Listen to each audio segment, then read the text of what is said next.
Hello everybody, hope you're doing well. I've got something a bit different for you today. I've been to the local junk shop. The weather's not been too great, so the car boots, it's slim pickings. So get yourself a cup of tea or a cup of coffee, sit back, relax and join me as I go through what I've picked up. The grand total spend was £13 for the tin and everything in it. So we'll start with the tin. It's an old Halfords toolbox that somebody's had their tools in over the years. I thought that was quite a nice thing in itself.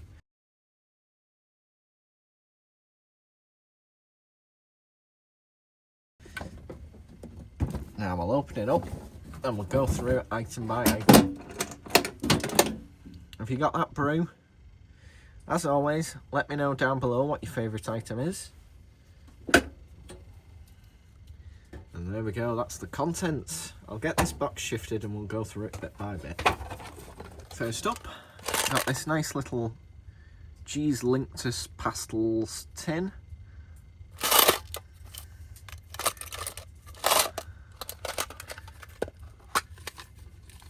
Which has an assortment of Allen keys and grub screws and bump.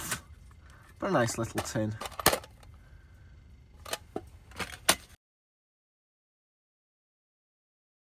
Next up, we've got this lovely little gimlet screw starter. Isn't that nice? Boxwood, I think.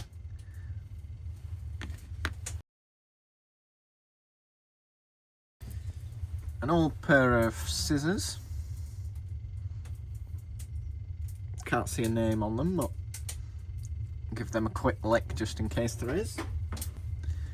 I'll give them a quick clean just of the bulk of it to see if there's a name. Usually it's here, but there's no name on them. But they're a nice little pair of scissors anyway. Shall we see if they cut?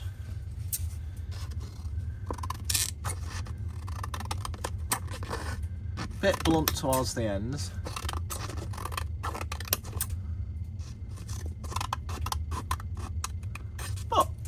Serviceable and could be improved, and not bad for the price paid, I don't think. Next up is this nice Eclipse pad saw handle, number 12, made out of like a cast alloy. I always use Eclipse blades. It's just a split screw that the hacksaw blade goes into and you tighten it up. That clamps down on the blade. These clean up quite well. Quite a simple tool, but quite nice quality.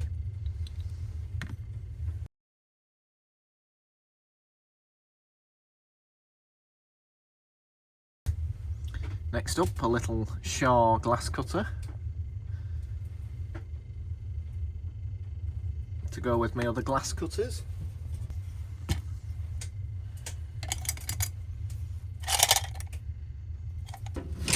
Next up, there's another gimlet, but this one's quite damaged. The screw's been lost, so I might just re-profile that and turn it into more of a bradawl. Next up is a nice 12-inch boxwood rule. No maker on this, but it's quite a nice one, isn't it? Shall we give that a quick feed while we're here? Just going to treat it to a bit of linseed, because that's what's closest, on an old rag. Now be careful with linseed and rags because it can spontaneously combust apparently. It's never happened here, but better to be safe. I'll leave all of my rags outside to dry just in case. That rule was completely bone dry. Now there's a good video by the Ken Hawley Trust about the making of boxwood rules, folding rules, that's well worth a watch if you're interested. If I think on, I'll leave a link. Just give that a quick buff off with a dry patch of the cloth.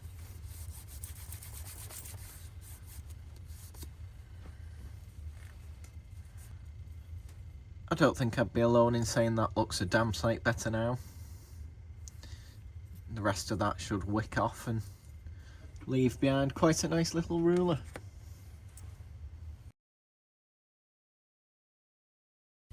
Next up we've got a damaged folding rule. But I always buy these even when they're damaged, just because it's nice bits of boxwood. Ideally I'd have enough to cover an entire wall in the shed or something, but I haven't decided what to use them for. But they're next to nothing when you see them broken, and they're quite an interesting thing. This is a model number 3543, probably a Rabone if I had to guess. I'll see if I can find it in the catalogue. I've made a couple of keyrings with these before, but if you've got any ideas of what I could use them for, let me know. Just saves them going in landfill when they're damaged.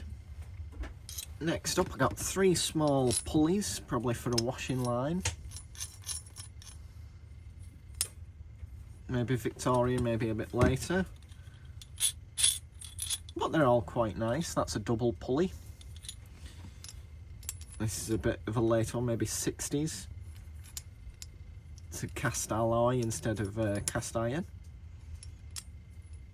But yeah, originally for hoisting your washing up, but I'm sure I can find a use for these in the shed. And for the price, couldn't leave them behind. Next up is this unusual tool. Not quite sure what it is, maybe some kind of awl or something. It's got a little bend to it. That shouldn't take much to clean up. I'll give that a quick lick and then we'll feed the handle. I've given the metalwork a quick clean. I'm not sure what it's for, but maybe some kind of sewing implement. Using the same linseed oil, I'll just give that handle a bit of a feed while we're here, while I've got the cloth out. Not sure what the wood is, it might be ash. I don't try and make things look new, I just make them look a bit more looked after, stop them getting any worse. Some things I try and do a thorough restoration on, but things like this that are of little value but a bit of intrigue I just try to save. It doesn't take much. That looks better already. Next up, I think this is a button hook.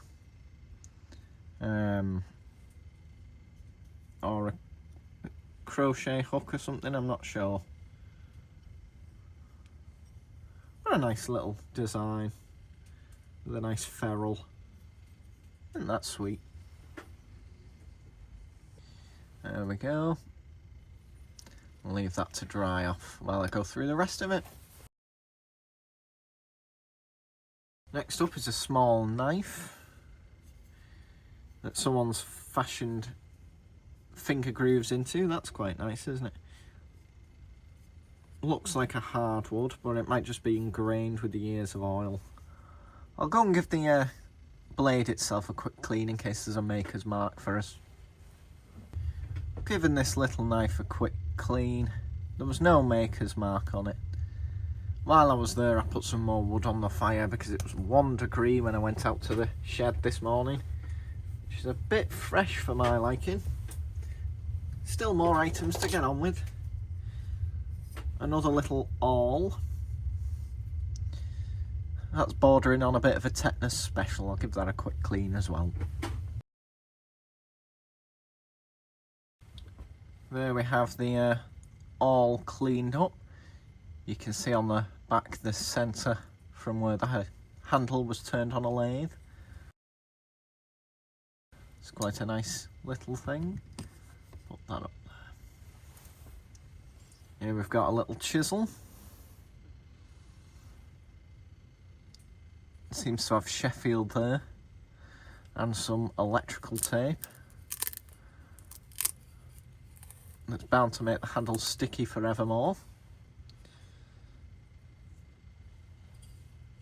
Give that a quick scrub to see what name it is. Handle's in fairly good condition though. Nice little Sheffield made chisel. After a quick clean, it only says Sheffield made, so I know the steel's of decent quality, but I much prefer when the brand puts their name on it. Lets you know they believe in their product. Most of the tools I collect anyway, the brands have long since closed down, so it wouldn't really matter too much if they put their name on it or not. Next up is a very dirty pair of slip joint pliers, which has a name there. VBW maybe? These are completely full of putty. You see there's nice checkering underneath that. Hopefully, with a bit of luck, they'll clean up. Job for a later date. Next up is this sweet little hammer. This reminded me of Scoutcrafter's short-handled hammer challenge, which I entered many years ago now.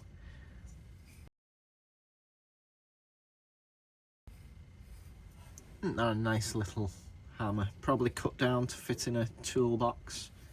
The hang needs a bit of work, but isn't that sweet? Definitely done for a purpose. You can tell by the handle this has been used and used and used. Next up is a little trowel. No name trowel. Not particularly high quality, but everything here was quite cheap. Next up we've got a sadly damaged cloth tape. 66 foot. Hockley Abbey made in England. Lovely piece of leather. Leather and brass. With the pop-out winding handle.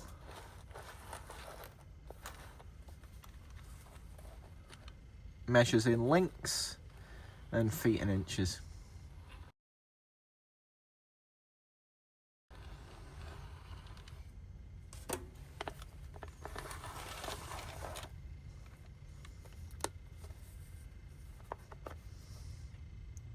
And there's the Hockley Abbey logo, the 3 triangle peaks.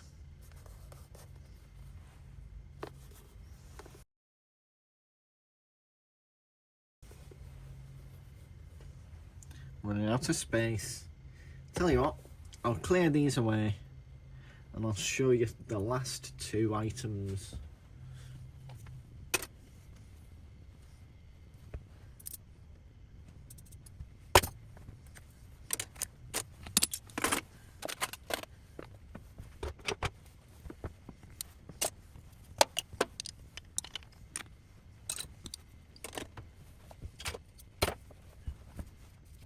Got this nice Warlex plasterer's trowel. I think that says Warlex plasterer's trowel. British made, guaranteed. Needs some work but feels good quality. And I like that it's still got some of its original sticker. We'll try and save that if we can. And the final item, and I think the star buy of the box, this was probably worth the £13 I've paid, is this remarkable condition P&B made in England little bench vise on a swivel mount. So it's a small one that's designed to clamp to a workbench or a table, and then it's got this little lever which is a bit stiff, but there we go, which enables you to rotate the base and then pull the lever again and that locks it. Well, isn't that a nice design? I don't think it's seen any use, I just think it's been improperly stored, so I'm quite pleased with that. I collect these little clamp-on vices, so this will have a good home with the others.